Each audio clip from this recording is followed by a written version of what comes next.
নমস্কাৰ দৰ্শকসকল, স্বাগতম জনাইছো মোৰ আৰ্টেক আছাম জিৰ'নাইন চেনেললৈ। আজি আপোনাৰ বাবে এটা ভাল খবৰ লৈছে যে সচিবালয় বিভাগৰ ফালৰ পৰা নতুনকৈ চাকৰি পদ মুকলি কৰা হৈছে।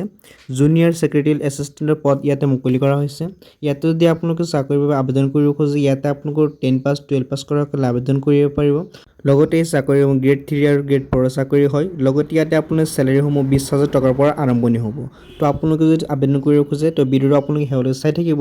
ভিডিঅ'ত সম্পূৰ্ণ তথ্য গম পাই যাব। বলক ভিডিঅ'খনলৈ আগবাঢ়ো। প্ৰথমে আপোনালোকে সচিবালয়ৰ ৰিকুৱাৰমেণ্টৰ যিটো অফিচিয়েল ৱেবছাইট ইয়াতে আহি যাব। ইয়াতে আপোনালোকে দেখুৱাইছে অৰ্গেনাইজেশ্যন নেম সচিবালয় CSIR পৰা পদসমূহ মুকলি কৰা হৈছে। ইয়াতে পোষ্ট নেম দেখা পাইছে জুনিয়ৰ ছেক্ৰেটাৰিয়েল এছিষ্টেণ্টৰ পদ মুকলি কৰা হৈছে। টোটেল ভেকেঞ্চি মাল্টিপুল অৰ্থাৎ অসংখ্য পদ ইয়াতে মুকলি কৰা হৈছে। লগতে ইয়াতে আবেদন আপোনালোকে অনলাইন যোগে আবেদন কৰিব লাগিব। চেলাৰীসমূহ লাভ কৰিব 20,000 পৰা আপোনালোকে 81,000 টকা কিন্তু আপোনালোকে চেলাৰীসমূহ লাভ কৰিব। চিলেকশ্যন প্ৰচেছ যদি আপুনি ইয়াত চাই দেখা পাইছে ৰিটেন টেষ্ট হ'ব আপোনালোকৰ। তো আপোনালোক পৰীক্ষা দি পাছ কৰিলে চাকৰিসমূহ লাভ কৰিব। সচিবালয় ৰিকুৱাৰমেণ্ট যদি এজ লিমিট হয় ইয়াত দেখা পাইছে মিনিমাম আপোনালোকৰ এজ হ'ব লাগিব 18 বছৰ আৰু মেক্সিমাম আপোনালোকৰ 28 বছৰ হ'ব লাগিব। 28 বছৰতকৈ বেছি বা 19 বছৰতকৈ কম হ'লে আপুনি ইয়াতে চাকৰিৰ বাবে এলিজিবল নহ'ব। তো লগতে আপুনি এডুকেশ্যন কোৱালিফিকেশ্যন যদি চাই ইয়াত দেখা পাইছে আপোনালোকে candidate should have pass 12 graduate from recognise board or ইউনিভাৰ্চিটিত। আপোনালোকে কিন্তু 12 পাছ লগতে গ্ৰেজুৱেশ্যন পাছ কৰাসকলে ইয়াতে আবেদন কৰিব পাৰিব চাকৰিৰ বাবে।